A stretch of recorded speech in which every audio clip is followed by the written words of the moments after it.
ሰላም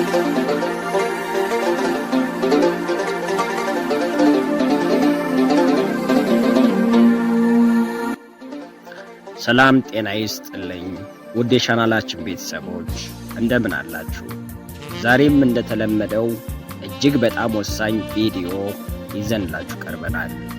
ከክርስቶስ ልደት በፊት በ8ኛው ክፍለ ዘመን ዓለም ገና በጨለማ ውስጥ ሳለች በትግራይ ተራሮች መካከል አንድ ድንቅ ሥራ ተገነባ።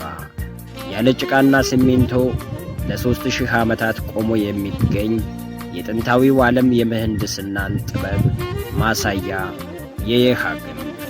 ጥያቄው ይህ ግንብ የታሪክ መጀመሪያ ወይስ መጨረሻ? ሳባውያን እነማን ነበሩ? ዛሬ የምንገልጣቸው 8 ስውር ሐቆች ስለ ኢትዮጵያ ታሪክ ጥንታዊነት ያላችሁን እይታ ሙሉ በሙሉ ይለውጠዋል። እነዚህንና መሰል የታሪክ እውነታዎች እንዲደርሷችሁ ቪዲዮን ላይክ በማድረግ ለቻናሉ አዳዲስ ከሆናችሁ ደግሞ ሰብስክራይብ በማድረግ እስከ ቪዲዮ መጨረሻ አብራችሁ ቆዩ። ክፍል 1 የሰሜን ኢትዮጵያ ተራሮች ደመና የገጠማቸው የየሃ ግንብ ፍርስራሾች። ከክርስቶስ ልደት በፊት በ8ኛው ክፍለ ዘመን ዓለም ገና በጨለማ ውስጥ ሳለች በትግራይ ተራሮች መካከል አንድ ድንቅ ሥራ ተገንብቷል። ያለ ጭቃና ሲሚንቶ ለ3000 ዓመታት ቆሞ የሚገኝ የጥንታዊው ዓለም የምህንድስና ጥበብ ማሳያ የየሃ ግንብ ትልቁ ማሳያ ነው።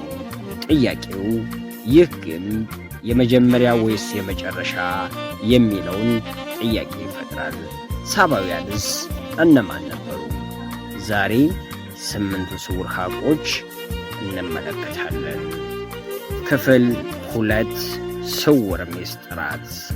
አንደኛው ስውር ምስጢር ያለ ጭቃ የቆመው ድንቅ ሕንፃ። ግንቡ የተገነባው ግዙፍ ድንጋዮችን በመጥረብና አንዱን በሌላው ላይ በማንጠፍ ነው። እያንዳንዱ ድንጋይ እስከ 3 ሜትር ርዝመት አለው።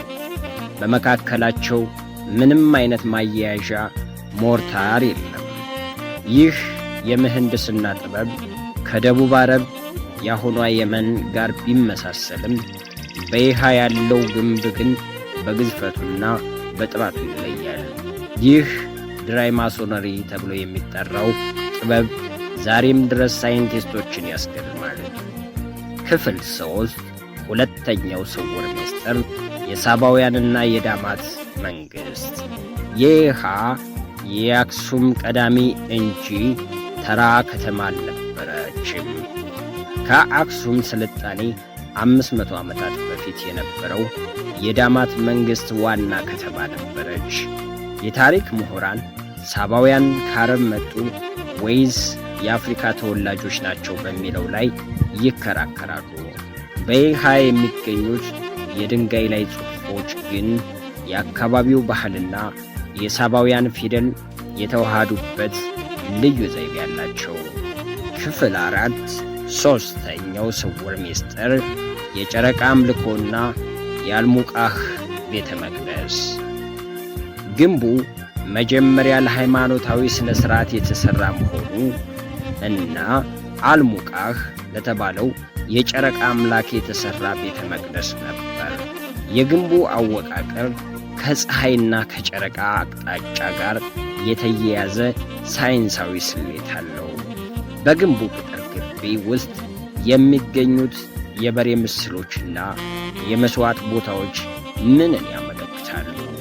ክፍል 5 አራተኛው ስውር ምስጢር ከመሬት በታች ያሉ ድብቅ ክፍሎች። ከታላቁ ግንብ ስር የተገኙት የነገሥታት መቃብሮች በቅርብ ጊዜ በተደረጉ ቁፋሮች ከመሬት በታች ጥልቅ የሆኑ ክፍሎች ተገኝተዋል። እነዚህ ክፍሎች የወርቅ ጌጣጌጦችን፣ የነሐስ ቁሳቁሶችንና የሸክላ ውጤቶችን ይዘው ነበር። ይህ የሚያሳየው የየሃ የንግድ ማዕከልና የባለጠጎች መኖሪያ እንደነበረች ነው። ክፍል 6 አምስተኛው ስውር ምስጢር የፊደልና የቋንቋ ምንጭ። የግዕዝ ፊደል መነሻው እዚህ ቦታ ነበር። በይሃ የሚገኙት ሳባውያን ፊደላት እንዴት ወደ ግዕዝ እንደተቀየሩ የሚያሳዩ የሽግግር ምልክቶች አሉ። ድንጋዮቹ ላይ የተቀረጹት ጽሑፎች ስለ ንግድ፣ ስለ ጦርነትና ስለ ንጉሣዊ አዋጆች ይተርካሉ። እነዚህ ጽሑፎች የኢትዮጵያን ስነ ጽሑፍ ታሪክ ቢያንስ ወደ 2800 ዓመታት ወደ ኋላ ይወስዱታል። ክፍል 7 ስድስተኛው ስውር ምስጢር የአባ አፍጼ ገዳምና የታሪክ ሽግግር። የአረማዊው መቅደስ ወደ ክርስትና ቤተ ክርስቲያንነት መቀየሩ። በስድስተኛው ክፍለ ዘመን ከመጡት 9 ቅዱሳን አንዱ የሆኑት አባ አፍጼ በይሃ መቅደስ አጠገብ ገዳማቸውን መገንባታቸው ነው። ምሳሌ ይህ ቦታ የሁለት የተለያዩ እምነቶችና ዘመናት መገናኛ ድልድይ ነው።